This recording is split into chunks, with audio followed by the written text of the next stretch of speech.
Bonjour tout le monde, c'est Diane Seri, votre guide de voyage intérieur et aujourd'hui j'accueille Sarah pour un témoignage. Sarah, est-ce que tu peux un petit peu te présenter? Oui, bonjour à tous. Donc, je m'appelle Sarah, j'ai 33 ans. Je suis Diane depuis 1 an et demi maintenant et c'est mon deuxième programme avec elle. Donc, le programme Cœur de Panthère que je vais vous présenter avec Diane, bien sûr.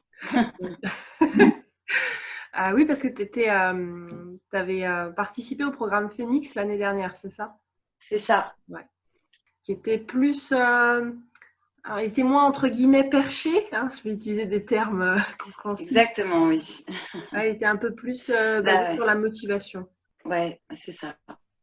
Là, on est quand même sur un niveau supérieur en termes de conscience, d'élévation de la conscience et de la spiritualité.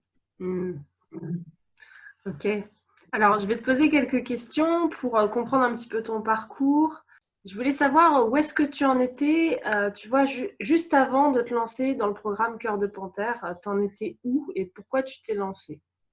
Alors, à ce moment-là, j'ai fait un gros bouleversement dans ma vie.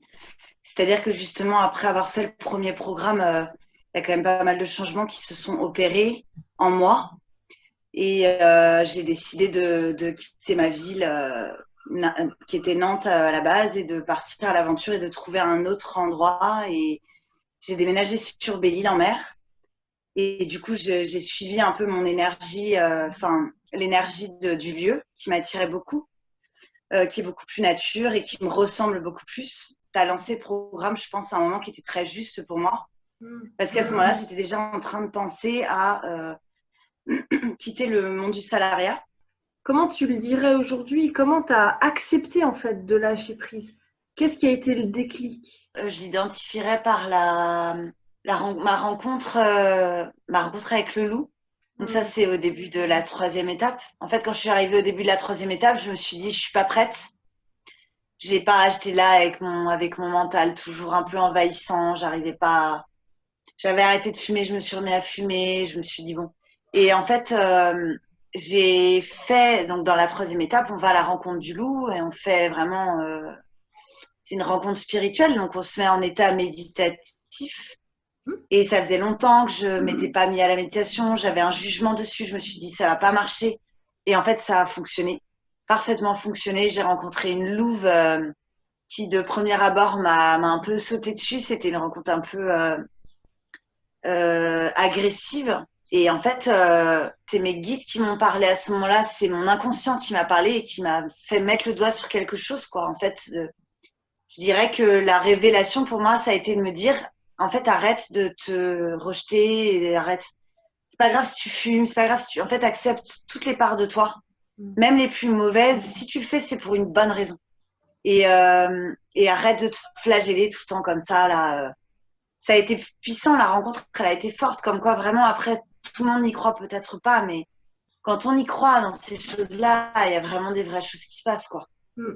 Des vrais messages qui nous arrivent. Après, on les interprète comme on veut, mais en tout cas, moi, ça m'a sorti de cette espèce d'engrenage là où c'est intérieurement que je vois plus du tout les choses de la même manière, en fait.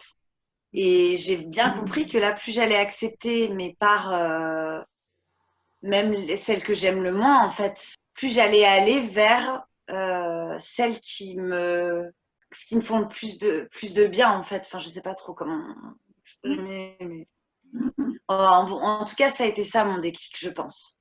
Hmm. J'ai Ah, décidé après ça, que ça change. Faut décider aussi, je crois, à un moment donné, hein. Je me suis dit, c'est une question de choix, en fait. Je veux quoi? Je veux continuer à vivre comme ça, là, dans le mal-être, ou j'ai envie d'aller plus loin, quoi. Et puis, bah, voilà. pour les gens qui connaissent pas trop, comment tu définirais l'énergie de la louve? Tu sais, on en a parlé un peu ce matin. Qui est complètement différente de celle du loup, d'ailleurs. Moi, ça m'a pas surpris du tout de rencontrer une louve. Et c'est, oui, ce que je disais ce matin. J'ai lu la description, ta description de la louve après avoir fait ma rencontre. Et c'est passé exactement. Enfin, déjà, la louve, c'est la protectrice. C'est celle qui porte les bébés. Et elle est extrêmement protectrice avec ses petits au point de pouvoir donner sa vie pour eux. Mais ça peut être, du coup, dans notre sens à nous. mère protectrice de ses enfants, mais surtout symboliquement de son enfant intérieur, en fait. Et moi, ma Louve, quand j'ai rencontré, elle était enceinte déjà. Et elle avait une plaie au niveau du ventre. Donc, ça a tout de suite voulu dire pour moi, bah, c'est mon enfant intérieur qui est blessé. Mm. Et ensuite, quand je l'ai rencontrée, elle m'a agressée, elle m'a sauté à la gorge et elle m'a blessée. Et en fait, voilà, j'ai fait le rapprochement. La Louve, apparemment, je sais plus ce que tu disais, mais il y a un côté un peu impulsif. Je sais plus comment tu avais décrit ça, mais c'était très juste par rapport à ce que j'avais vécu en tout cas. Mm. À la louve, il y a un côté un peu agressif, mais juste. Il y a quelque chose d'un peu fou aussi chez la louve. Et elle fait les choses de façon très très instinctive et émotionnelle. Donc des fois, on a l'impression que ça n'a pas de sens, mais ça en a un quand même. C'est que la rencontre, d'ailleurs, c'est ce que tu avais dit, il me semble, c'est que la rencontre peut secouer en fait. Si ça fait longtemps qu'elle essaye de rentrer en contact, d'ailleurs, c'est pas que la louve, hein, les animaux totems ou les animaux guides, quand ils viennent à nous et que ça fait 20 ans qu'ils essayent de nous parler dans des rêves, dans des intuitions et qu'on les écoute pas, ils sont agressifs. Ça fait 20 ans qu'ils essayent, quoi. Donc oui, ça peut déménager un peu le premier coup, ouais. Ça arrive. Et d'ailleurs, je voudrais juste rajouter ça parce que tu m'as posé la question en me demandant qu'est-ce qui a fait que j'ai eu ce déclic-là.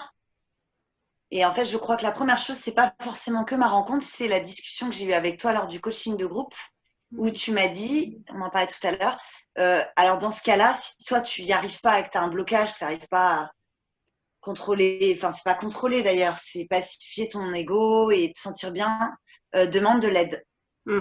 Et ça, c'est un truc que je voulais pas faire jusqu'à maintenant. Et je te dis, mais de l'aide, mais pas forcément de l'aide de l'entourage, de l'aide vraiment d'être supérieur.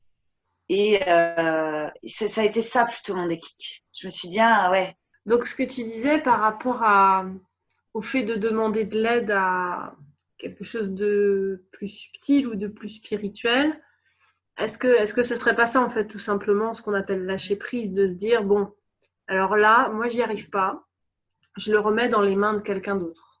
complètement. C'est complètement ça, ouais. C'est tout à fait juste. C'est complètement ça. C'est cette espèce de, je sais pas comment, enfin, il y a beaucoup de termes qui existent pour le définir, mais je crois profondément qu'il y a une source à laquelle on peut faire confiance, en fait.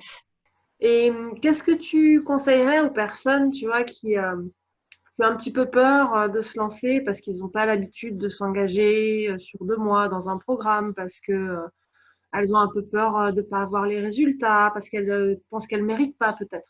Qu'est-ce que tu leur conseillerais? Qu'est-ce que tu pourrais leur dire? Je leur dirais que, en fait, on en est tous là. Enfin, je veux dire, je pense que chacune des personnes qui est rentrée dans le programme, et même le programme avant et les groupes qui rentreront après, on a tous cette appréhension. Ouais. Parce que si on fait ce genre de programme, c'est aussi parce qu'on manque de confiance en nous et qu'on a besoin d'une aide extérieure. Donc, et puis on est dans une société de toute façon qui nous met en compétition les uns les autres, qui nous fait nous comparer les uns aux autres, nous juger les uns les autres. Là, justement, ce programme, c'est un moyen de venir avec ses faiblesses, sa vulnérabilité, son manque de confiance en soi, parce que en fait, ce qu'il faut vous dire, c'est que on est toutes pareilles quand on rentre dans le programme. Et justement, il y a une atmosphère. De toute façon, c'est simple. On a fait une charte au début du programme. On a toutes mis des mots. Et les mots qui sortent, c'est amour, c'est tolérance, c'est partage. Il n'y a pas de jugement, quoi. Il n'y a aucun jugement. Il n'y a pas de crainte à avoir. Et puis, il n'y a pas d'obligation aussi. Hein, je veux dire, il y a vraiment une telle énergie dans le groupe qui se crée, d'entraide et de partage que finalement, ça se passe bien, ça se passera bien. Ça se passera bien pour vous. Et vous prendrez ce que vous avez à prendre. Ce sera toujours un enseignement. Et je dirais même, tu vois, pour les personnes qui se sentent pas bien, parce qu'elles ont des épreuves de vie et que bah, c'est pas forcément évident de le vivre. C'est comme un cocon de sécurité pour moi, tu vois, le groupe est le meilleur endroit pour vivre ces choses difficiles. Je pense que c'est dans un groupe comme celui-là, tu vois. Complètement, ouais. Ça peut être un moyen, en tout cas, de vider son sac avec des gens qu'on ne connaît pas, en plus. Donc, c'est peut-être plus facile que des gens qui nous connaissent. Comme le groupe est petit, vous vous connaissez assez vite, c'est ça qui est cool aussi. Moi, je me suis fait attaquer par le loup parce que, en gros, si je demandais combien de personnes il faut par groupe, je disais un, 2, 3, 4, 5, 6. Et puis quand j'ai dit 7, il a fait ah. J'ai fait OK, 6, 6, 6 personnes, OK. OK, bah écoute, je te remercie beaucoup, Sarah, pour ton témoignage. Je pense que ça va aider des personnes à se décider, à se positionner, à avancer aussi tout simplement parce qu'il y a des beaux conseils dans cette vidéo. Est-ce que tu as un petit mot de la fin, une petite phrase encourageante pour les gens qui peut-être en ce moment vivent des choses compliquées? Hmm. C'était un plaisir de pouvoir témoigner un peu de mon expérience. En tout cas, j'espère que ça pourra vous apporter quelque chose et tout ce que j'ai à transmettre, c'est l'amour. Donc voilà, moi je vous envoie de l'amour et croyez en vous et sachez qu'il y a toujours une solution, que la source, elle est pour tout le monde, elle est illimitée et que de base, pour moi, on est tous des êtres de lumière. Tout ce qui nous différencie, c'est nos croyances, c'est ce conditionnement. Et vous pouvez sortir de ce conditionnement, c'est assez facile. Les résultats sont assez bluffants. Et à partir de là, on peut vraiment commencer à vivre, quoi. Donc, faites-le pour vous et choisissez-vous en premier. Voilà. Ouais. Ouais, surtout faites-le pour vous, faites-le pas pour quelqu'un d'autre ou pour paraître parfait, paraître digne ou un truc comme ça. C'est vraiment personnel. Ouais. Merci beaucoup, Sarah. Merci à toi, merci à vous. À très très vite. Oui, à très vite.